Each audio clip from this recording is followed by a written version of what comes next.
नमस्कार, राजधानी न्यूज़ में आपका स्वागत है। मैं हूं कामिनी शर्मा और खबरों में बढ़ने से पहले आइए नजर डालते हैं आज की सुर्खियों पर।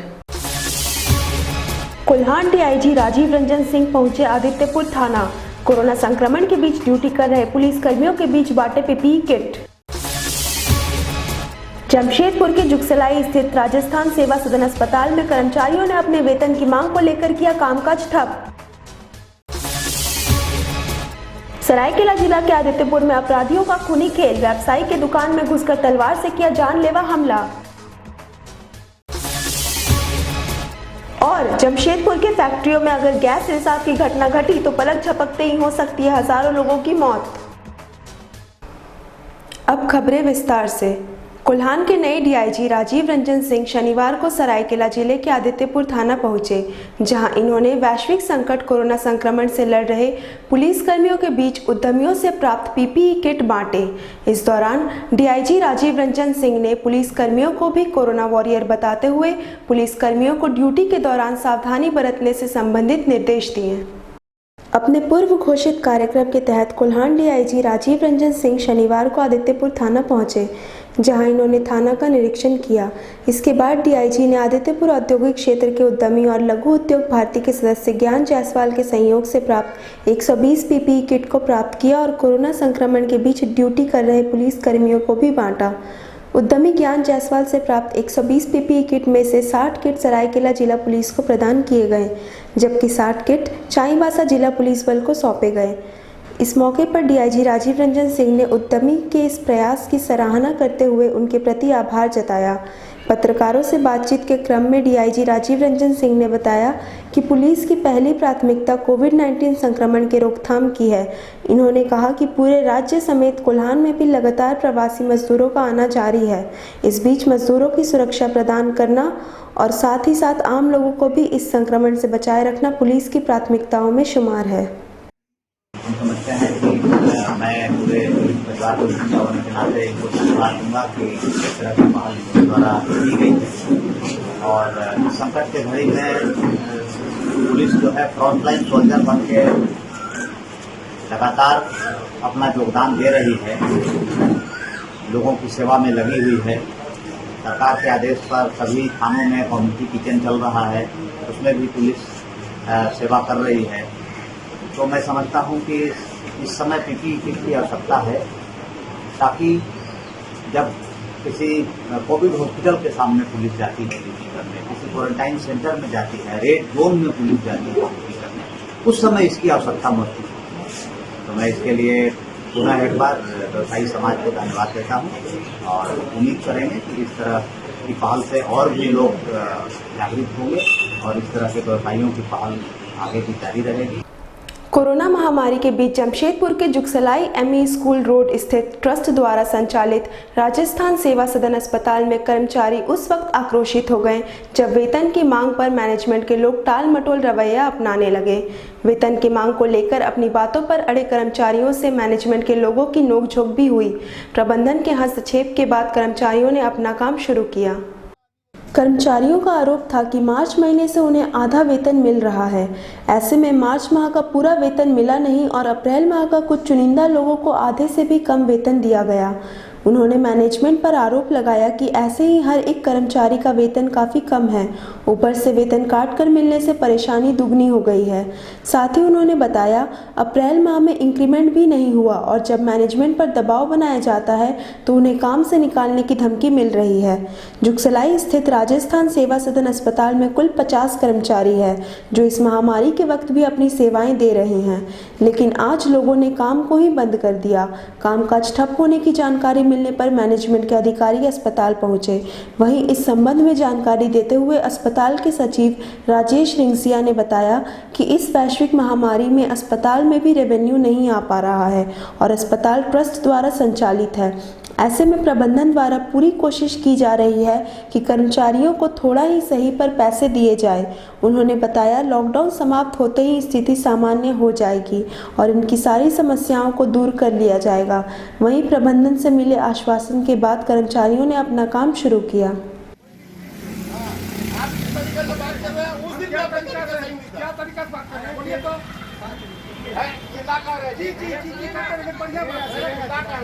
सही बात बोल रहे हैं तो पेमेंट नहीं मिला, इसका क्या बोलते हैं इसको, मार्च का पैसा नहीं मिला, आधा पैसा मिला, हम लोग पूरा पैसा चाहिए तब पूरा काम कर रहे हैं, बैठे हुए। आइए हम लोग को बताइए। मैनेजमेंट ने फोन आपको पाटीवाल भैया को बोला कि नहीं हम नहीं आएंगे, जो करना है हम लोग करने दीजिए। अपना गेट जाम करके बैठे हैं, काम चालू है, हम लोग इंतजार कर रहे हैं, भैया वाला को बुलाए। सरायकेला खरसावां जिला के आदित्यपुर थाना अंतर्गत भाटिया बस्ती में लॉकडाउन के दौरान बेखौफ अपराधियों ने व्यवसायी नीरज गुप्ता के दुकान में घुसकर तलवार से जानलेवा हमला कर दिया है। वैसे इस घटना में व्यवसायी नीरज गुप्ता गंभीर रूप से घायल हुए हैं। उधर स्थानीय लोगों के सहयोग से घायल व्यवसायी को इलाज के लिए एमजीएम ले जाया गया है, जहां उनकी स्थिति चिंताजनक बनी हुई है। उधर घटना के बाद हजारों की संख्या में आक्रोशित बस्तीवासियों ने अपराधियों को खदेड़ना शुरू कर दिया।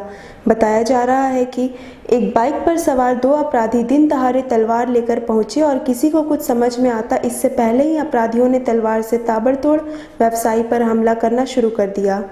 उधर घटना की सूचना पर पहुंची पुलिस को बस्तीवासियों का घोर विरोध झेलना पड़ा। बस्तीवासियों के आक्रोश के बीच पुलिस ने अपराधियों के खिलाफ छापेमारी शुरू कर दी है। कुछ दिनों पहले हम लोग के यहाँ पे एक केस हुआ था जिसमें एक व्यवसायी नीरज गुप्ता, उनके साथ उनकी दुकान पर कुछ लड़कों ने जाकर मारपीट की थी। तो इस संबंध में FIR दर्ज करके हम लोग लगातार छापेमारी इत्यादि कर रहे थे और उसके बाद फिर लेकिन वो लोग भागे हुए थे, फिरार थे जो लड़के, जिन लड़कों ने ये घटना कारित की थी। आज सुबह दोबारा हमारे पास सूचना आई कि उन्हीं में से कुछ लड़कों ने दोबारा आकर, जिसके लिए आशीष पाठक और एक दो और उनके साथी हैं, जिन लोगों ने दोबारा उनके दुकान पर आकर उनके साथ जो है मारपीट की घटना की है और हमला किया है। हम लोग उनको पकड़ने के लिए, जो अभियुक्त हैं उन सभी को पकड़ने के लिए लगातार छापेमारी कर रहे हैं और पुलिस बिल्कुल इस चीज़ को बर्दाश्त करने को नहीं है और हम सख्ती से कार्रवाई करेंगे। मिनी मुंबई की तर्ज पर बसे आर्थिक शहर औद्योगिक नगरी कहे जाने वाले जमशेदपुर के फैक्ट्रियों में अगर गैस रिसाव की घटना घटी तो पलक झपकते ही हजारों लोग मौत की नींद सो जाएंगे। इससे पहले कई बार छोटे पैमाने पर गैस का रिसाव हुआ है, लेकिन उस घटना किसी की जान नहीं गई। अगर कंपनी प्रबंधन इसे लेकर कोई व्यापक प्रबंध नहीं करती है तो बड़ी घटना घट सकती है। जमशेदपुर के औद्योगिक घरानों को इतिहास में हुई भोपाल गैस त्रासदी, विशाखापट्टनम में हुए गैस रिसाव, जमशेदपुर के टेल्को स्थित टाटा मोटर्स में गैस रिसाव की घटना से सबक लेने की ज़रूरत है। लौह नगरी जमशेदपुर व आसपास के क्षेत्रों में तकरीबन 2340 छोटी बड़ी कंपनियां हैं, जिनमें से किसी भी कंपनी में गैस रिसाव की घटना हुई तो लाखों लोग मौत की नींद सो जाएंगे। आपको बता दें कि मध्य प्रदेश की राजधानी भोपाल में गैस त्रासदी का सबसे बड़ा उदाहरण 1984 में देखने को मिला है। भोपाल में औद्योगिक कंपनियों से जहरीली गैस के लीक होने के कारण हजारों लोग की मौत हो चुकी है। आंध्र प्रदेश के विशाखापट्टनम में लॉकडाउन की वजह से कई कंपनियां बंद थी। अचानक एक केमिकल प्लांट में जहरीली गैस रिसाव होने से कई लोग मौत की नींद सो गए। जमशेदपुर के टेल्को में टाटा मोटर्स में अचानक गैस रिसाव की घटना से सैकड़ों लोग सड़कों पर बेहोश हो गए थे। हालांकि गनीमत यह रही कि गैस रिसाव से किसी की मौत नहीं हुई थी। जमशेदपुर के बिष्टुपुर स्थित टाटा स्टील के अंदर 2015 में जहरीली गैस से भरी एक टंकी के फटने से सैकड़ों मजदूर घायल हो गए थे। कंपनी की तरफ से आधिकारिक रूप से अमोनिया गैस की वजह बताई गई थी। जहाँ तक विशाखापट्टनम की घटना का जिक्र आप कर रहे हैं, तो विशाखापट्टनम से रिलेटेड इस तरह की केमिकल का कोई स्टोरेज यहाँ पे नहीं होता। यहाँ पे सारी फैक्ट्रियाँ स्टील मैन्युफैक्चरिंग और उससे अदर रिलेटेड फैक्ट्रियाँ हैं। तो फिर भी आफ्टर लॉकडाउन जो कंपनियाँ खुलेंगी, हमारे विभाग की तरफ से और ministry of home affairs Bharat सरकार की तरफ से सभी को गाइडलाइन दिया गया है कि आप एक चेकलिस्ट बना लें, एक अपना SOP बनाएं। जो एरिया बहुत दिनों से बंद होगा लॉकडाउन के दौरान, उसको पूरा प्रॉपर वेंटिलेटेड कर देना है, तभी वहाँ पे किसी पर्सन को इन करने के लिए देना है। तो इस तरह से हम लोगों के द्वारा और मैनेजमेंट के द्वारा भी काफ़ी ठोस कदम उठाए जा रहे हैं और उस घटना के बाद से काफ़ी अवेयर हैं इंडस्ट्रियलिस्ट भी और हमारा इंस्पेक्टरेट भी। कोरोना वायरस के प्रकोप के बीच लॉकडाउन 3.0 की समाप्ति 17 मई को होने वाली है, जिसके बाद लॉकडाउन 4.0 लागू होने वाला है। लेकिन इस सबके बीच ईचागढ़ विधानसभा क्षेत्र में बिजली नहीं होने के कारण आम लोग काफी परेशान हैं। उधर बिजली तो परेशान कर ही रहा है, दूसरी तरफ दलमा से निकलकर हाथियों का झुंड गाँव में प्रवेश कर उत्पात मचा रहा है। ईचागढ़ विधानसभा क्षेत्र में बिजली नहीं होने के कारण रात्रि में लोग अपने घरों से बाहर आराम कर रहे थे, तभी अचानक हाथियों का झुंड इलाके में प्रवेश करता है, घर में रखे अनाज को खाता है और लोगों को कुचल डालता है। वैसे एक सप्ताह के भीतर 2 लोगों को हाथियों ने कुचल दिया है। उधर बिजली की समस्या को लेकर विधानसभा क्षेत्र के विधायिका सविता महतो ने बिजली विभाग के जीएम से मुलाकात की और अविलंब ईचागढ़ विधानसभा क्षेत्र में बिजली व्यवस्था दुरुस्त करने की मांग की। आपको बता दें कि ईचागढ़ विधानसभा क्षेत्र के आधा दर्जन से ज्यादा ट्रांसफार्मर खराब पड़े हैं, जिसके कारण लोगों को बिजली नहीं मिल रही है।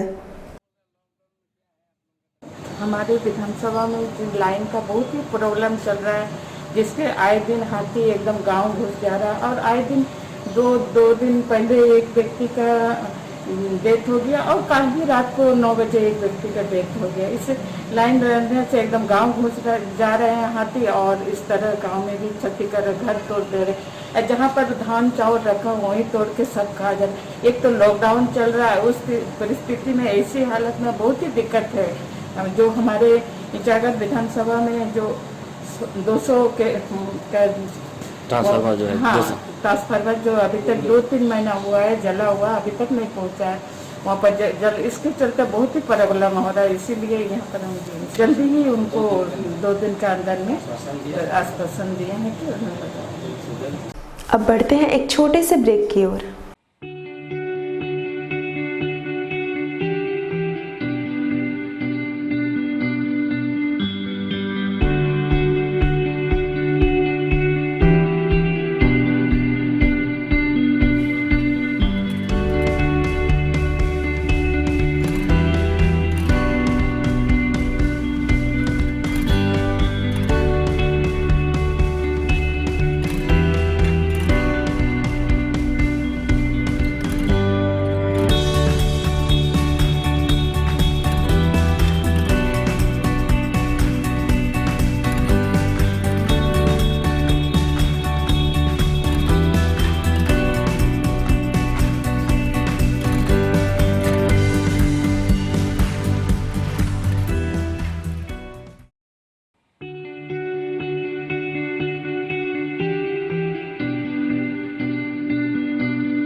राजधानी न्यूज़ में ब्रेक के बाद आपका पुनः स्वागत है। कोरोना महामारी से पूरा विश्व संकट की घड़ी से गुजर रहा है। इस महामारी से निपटने के लिए लगाए गए लॉकडाउन शुरू होने से पहले उड़ीसा के बालासोर से 40 लोग जमशेदपुर एक शादी समारोह में शामिल होने आए थे और उस दरमियान लॉकडाउन की शुरुआत हुई थी। ऐसे में यह 40 लोग जमशेदपुर में फंस गए थे। लॉकडाउन की शुरुआत में इस परिवार के लोगों के लिए खाने पीने के लिए काफ़ी दिक्कतों का सामना करना पड़ रहा था।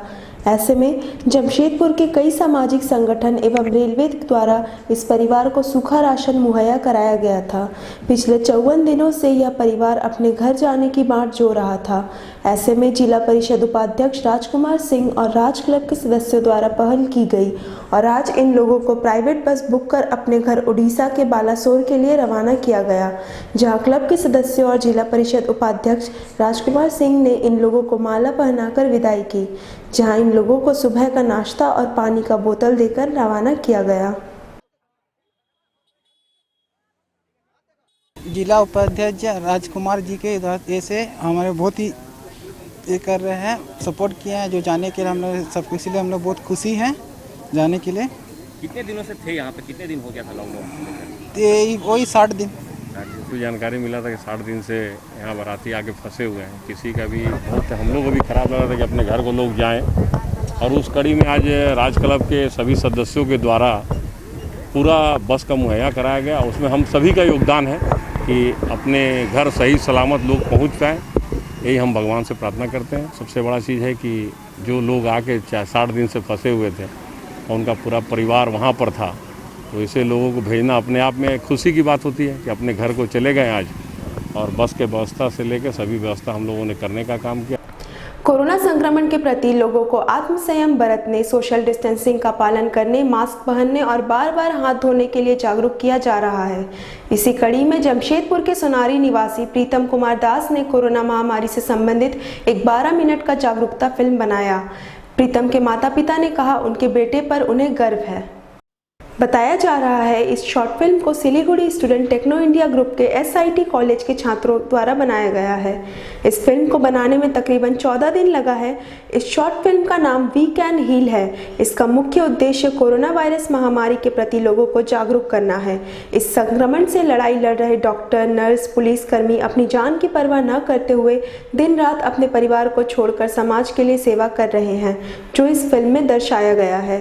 वहीं छात्र प्रीतम कुमार ने बताया कि कोरोना वायरस जागरूकता पर शॉर्ट फिल्म बनाने के लिए पहले स्क्रिप्ट लिखा गया, उसके बाद छात्रों को समझाया गया, उसके बाद शूटिंग किया गया, और सबसे बड़ी बात यह है कि सभी छात्रों ने लॉकडाउन के दौरान घर में रहकर इस फिल्म को बनाया है। हम लोग सिलीगुड़ी इंस्टीट्यूट ऑफ टेक्नोलॉजी के स्टूडेंट्स हैं। हम लोग एक 12 मिनट का शॉर्ट फिल्म बनाया है कोरोना से जागरूक करने के लिए।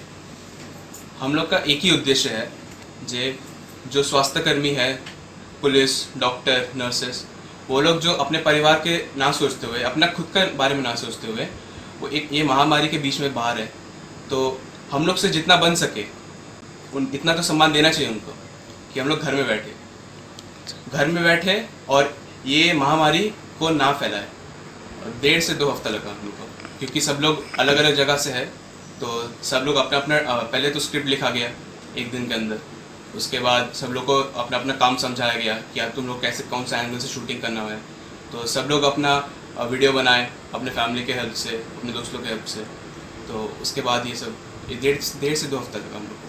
कोरोना वायरस के संक्रमण से निपटने के लिए देश भर में लॉकडाउन है, और इस लॉकडाउन के कारण जो जहां है वो वहीं रुक गया है। हालांकि केंद्र सरकार और राज्य सरकार ने अलग अलग राज्यों में फंसे लोगों को घर वापसी के लिए अपनी ओर से व्यवस्था शुरू कर दी है। जमशेदपुर के 40 सिख अमृतसर में फंसे हुए हैं। उनके वापसी के लिए सिख समाज के एक प्रतिनिधि मंडल ने उपायुक्त से मुलाकात की और उन्हें वापस कैसे बुलाया जाए इसकी मांग की। आपको बता दें कि सिख समाज के लोगों ने जिला प्रशासन से आग्रह की है कि इन्हें वापस बुलाने के लिए सरकार या प्रशासन कोई व्यवस्था करे, ताकि जो लोग पंजाब, अमृतसर, अम्बाला और हरियाणा में फंसे हैं उन सिखों को शहर लाया जा सके। श्रद्धालु गए हुए हैं अमृतसर, तो मैंने जब से वहाँ गए हैं तब से वहाँ बंदी है, लॉकडाउन है। उन लोगों को लाने के लिए पहले भी डीसी साहब से मिले थे, तो डीसी साहब ने कहा था कि 3 तारीख के बाद देखेंगे। उसके बाद अभी तक कुछ हुआ नहीं, उसी के लिए थे हम बात। बाकी जो उनका जो वेबसाइट जो है उसमें भी बात करते हैं, कुछ उससे रिजल्ट नहीं आ रहा है। कोरोना वायरस महामारी से जहां पूरा देश लड़ रहा है, वहीं इस महामारी की रोकथाम के लिए सरकार व जिला प्रशासन की ओर से कई महत्वपूर्ण कदम उठाए गए हैं। इसी कड़ी में पंचायत की जनप्रतिनिधियों की भी अहम भूमिका देखी जा रही है। इसी के तहत राजनगर प्रखंड के बीजाडी पंचायत की मुखिया श्रीमती सालके मुर्मू ने भी अपने पंचायत को स्वच्छ और सुरक्षित रखने के लिए पंचायत के सभी गांव, स्कूलों, आंगनबाड़ी केंद्रों, मंदिर, चौक चौराहा एवं विभिन्न सामूहिक स्थलों को सैनिटाइज करवाया। कोरोना वायरस से निपटने के लिए लगाए गए लॉकडाउन के प्रथम दिन से केपी सारडा मेमोरियल ट्रस्ट की ओर से खाद्यान्न का वितरण किया जा रहा है। स्वर्गीय कामेश्वर प्रसाद सारडा के स्मृति में केपी सारडा मेमोरियल ट्रस्ट के संस्थापक संजय कुमार सारडा के द्वारा खाद्यान्न का वितरण किया जा रहा है, ताकि लोग घरों से बाहर नहीं निकले और कोरोना वायरस से संक्रमित लोगों की जो कड़ी है उसको तोड़ा जाए। इस कार्य को जारी रखते हुए आज शहर चाईबासा के अलावा आसपास के ग्रामीण क्षेत्रों में निवास करने वाले गरीब असहाय मजदूर भाई बहनों बुजुर्गों को खाद्यान्न का वितरण किया गया। वहीं इस मौके पर संजय कुमार सारडा ने बताया कि ऐसे में अगर हम लोग सरकार के द्वारा बताए निर्देशों का उल्लंघन करते हुए, लॉकडाउन का उल्लंघन करते हुए घर से बाहर निकलें और संक्रमित लोगों के संपर्क में आ जाएं तो मामला बिगड़ सकता है। ज़रूरी है कि जब भी घर से निकले तो मास्क का इस्तेमाल ज़रूर करें, दूरी बनाकर बात करें, अपने हाथों को हर आधे घंटे में साबुन से अवश्य धोएं, बाहर से आए प्रवासी मजदूरों के संपर्क से दूर रहें। यह छोटा छोटा उपाय है जिसका इस्तेमाल करना बहुत ज़रूरी है, क्योंकि वर्तमान में हमारे पास कोई कारगर दवा नहीं है।